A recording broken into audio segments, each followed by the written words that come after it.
Good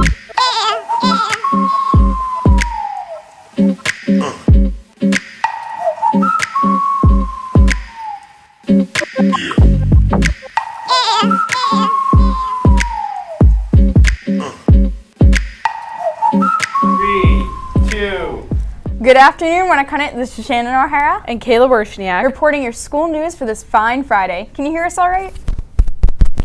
Well, to start off the show, the girls' tennis team was one of the few teams that had been able to get snow-free practice time early in the season. The team is off to a solid start. Returning coach Mrs. Michaud is being joined by a new assistant coach, Miss Cummings, who played for St. Thomas in high school. Maggie McDonald and Sarah DeMello have the story on what looks to be a bright season. It's Sarah and Maggie reporting for WHTV. And we're here to give you the inside scoop on the girls' tennis team.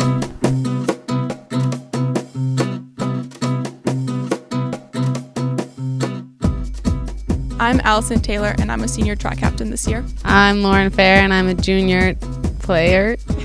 I'm Hannah Rogers, and I'm a senior track captain this year. Hi, I'm Miss Cummings. I'm the Title I math teacher, and I'm new to coaching tennis this year. I'm really excited about this season. I played tennis in high school, and I'm super excited to work with these girls. They're a great group of girls who are really excited and have so much fun on and off the court. Although the girls lost many of their key players after last season, their hopes are still high. We lost 3 of our top 7 from last year because they graduated, and they were key to helping us get to being 3rd in state. Last year we were pretty successful. We had an 11-3 record, and we made playoffs, and we're hoping to make playoffs again this year. This season, some goals for myself would be to, get higher up and closer to the 6-person ladder. Who plays in tennis is based off a ladder. The ladder is made up of the top 6 girls who will play the top 6 from the opposing side.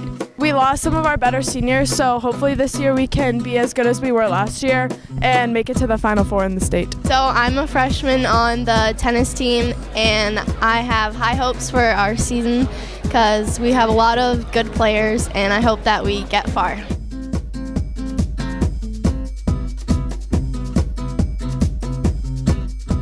Even though last year we lost a lot of key players, there are a lot of people who've been playing on the off season this year who we think will step up to fill those spots. In order to improve this season, the tennis team has been working hard in practice. First, we split up and we warm up for 10 minutes, practicing ground strokes and serves, and then we do stations or we do group drills for most of practice, and then we try and do a game for like 5 or 10 minutes at the end of practice.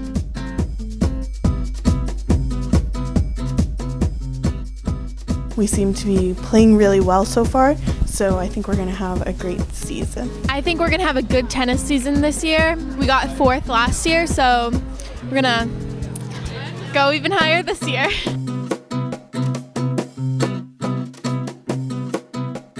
Good luck to the girls' tennis team. And make sure you swing by one of their matches.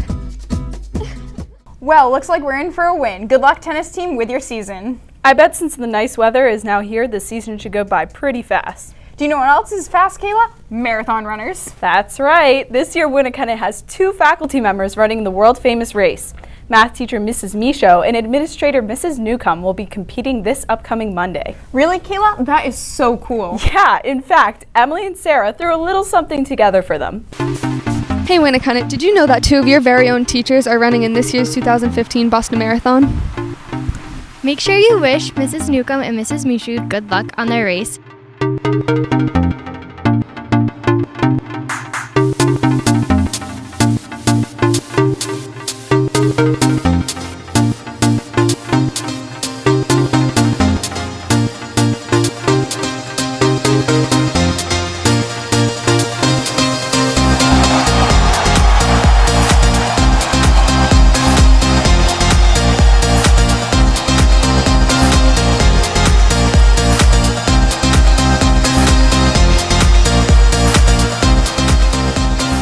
Good luck. Good luck, Miss Rhodes. My girl. Good luck, Miss Rhodes. Congratulations, Miss Newcomb, and good luck. Good luck to my role model, my inspiration, and my second mom in her marathon. We think that Miss Misho is definitely going to set a PR and she's going to crush it. So good luck. Congratulations, Miss Newcomb. Good luck. Congrats, Miss Newcomb. Good luck, Kathy.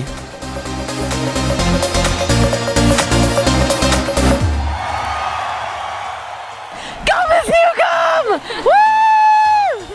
The math department would like to wish you good luck on the Boston Marathon, and we'll be cheering you on from here at Winnicott.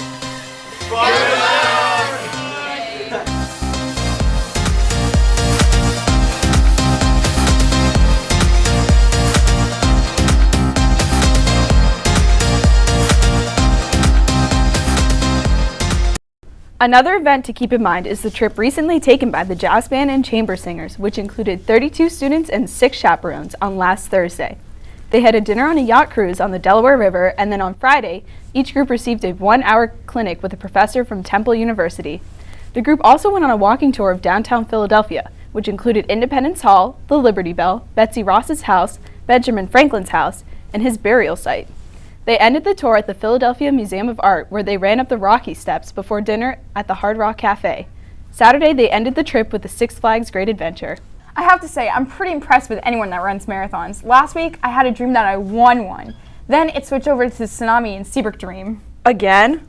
Yeah, I don't know what it means. Why do I keep dreaming about tsunamis hitting my house and nobody can hear me scream? That's really scary, and I don't know exactly what it means, but Kyle and Patrick have a story on what causes dreams.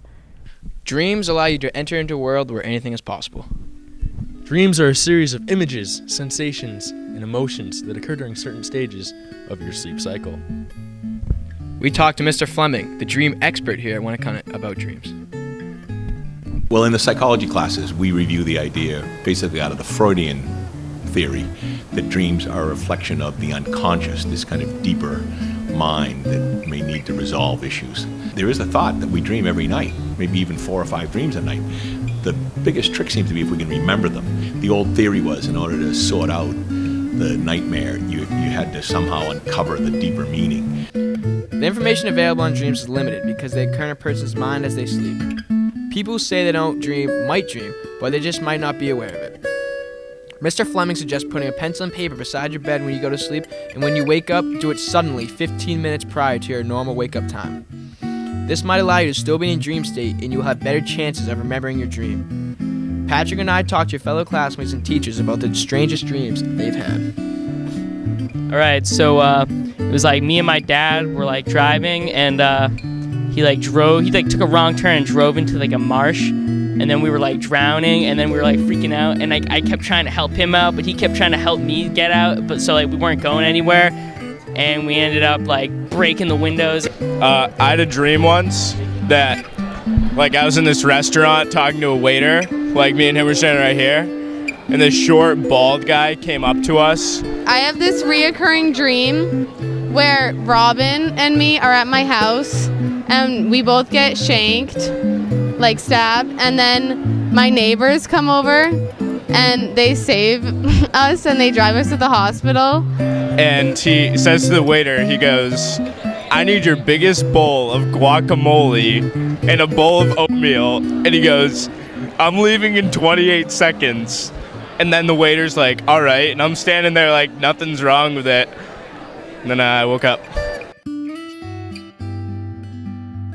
It's a dream where I can't move, and in the dream I can't move, and then even though I know I'm dreaming, I wake up and literally it seems like minutes I'm physically frozen. Other folks are dealing with issues of controlling the dream, becoming aware that the dream phenomenon is going to occur, and not be such a spectator. Do I know how to control my dreams? Yes, I do know how to control my dreams. Now that you have all this information about dreams, you can examine your own more carefully. Sleep tight when I got it. Wow, too bad the WHTV staff haven't been completing their assignments. This week's show looks a little dry. I couldn't agree more. Seems like lately we've been in a drought. Speaking of droughts, California is in real trouble this year after another dry year with very little winter snow.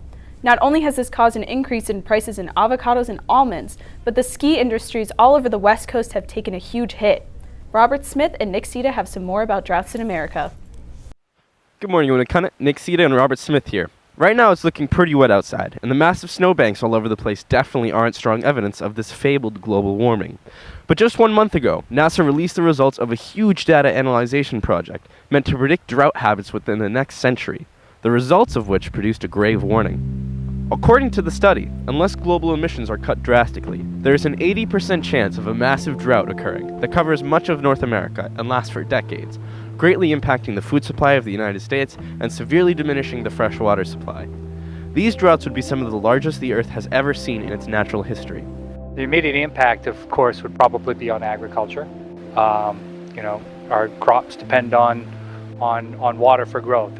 Water is essential for life, so we would probably see widespread starvation before we saw anybody dying of dehydration.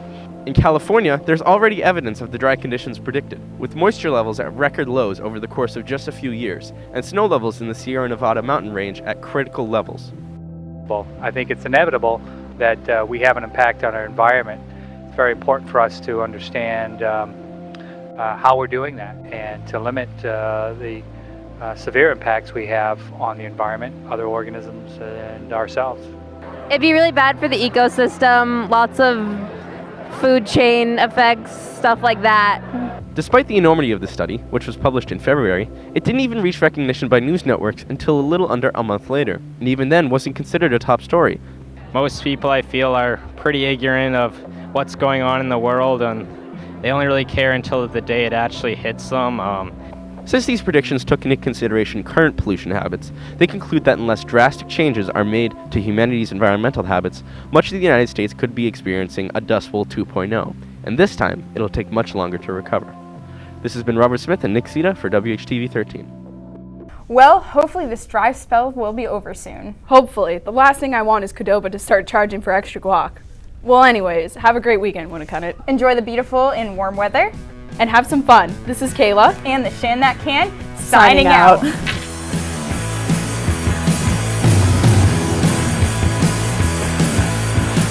looks like we are in. I wasn't ready. I wasn't ready.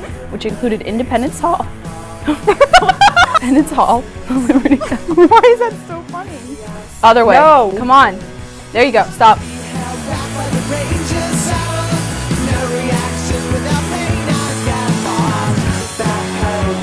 Just gotta give up